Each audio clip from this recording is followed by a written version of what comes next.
The breadth of projects that Rotterdam is taking on to make parks a more vibrant part of daily life of the city made me incredibly interested in the Rhinehaven project. There were so many parallels to what's happening on this site to what we experienced in designing Brooklyn Bridge Park and Hudson River Park in New York City. The changing relationship of the city to the water, the improvement of water quality, but particularly here, the filling of the harbor to create these 20 hectares of open space is an extraordinary undertaking for the city and for the world, really.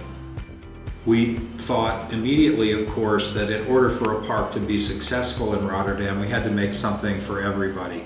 And how do you do that? You choose things that are universal, that no matter who you are or what you do, you would be likely to want to do it. The creation of this linear beach and the bluff behind it. I mean, it's hard to imagine that anybody wouldn't want to take their shoes off and walk on a sandy beach on the edge of the basin. In addition to the 20 hectares of filled water that creates the park at the east, we have floating landscapes along Wilhelmina Pier and Cottondrecht that extend and make a kind of C-shaped landscape that goes almost all the way around the Rhinehaven.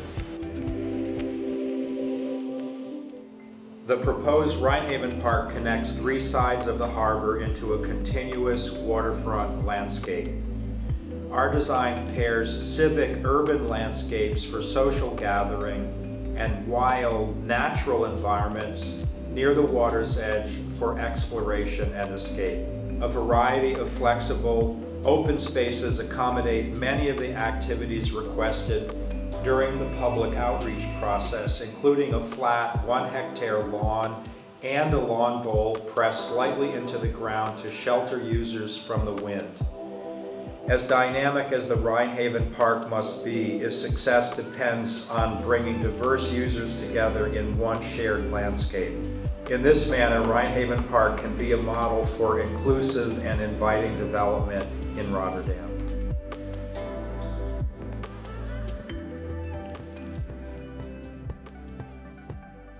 Making a park democratic is to make sure that it's easy for people to get there from other neighborhoods.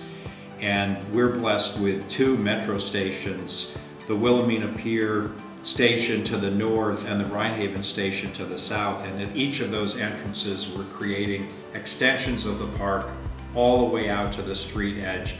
Very clear landscape development with long sight lines all the way out over the water, so that people will absolutely not only know the park is there, but feel welcomed by the way it's designed.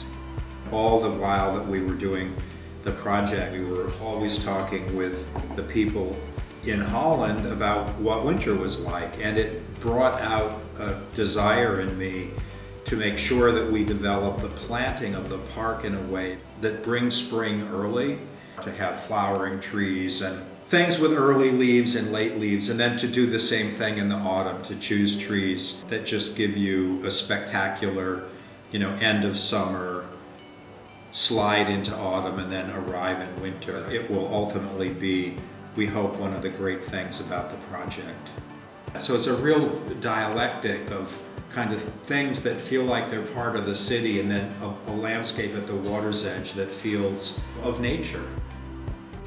I suppose I need to tell you who we are, who MVVA is, and we're people that love making landscape places for people, but particularly people in cities, and particularly parks, because they're for everyone. It's like giving a special family dinner. You have to invite everybody in the family, even the crazy aunt and the kooky uncle. Parks are that way. You have to make sure that there's something for everybody.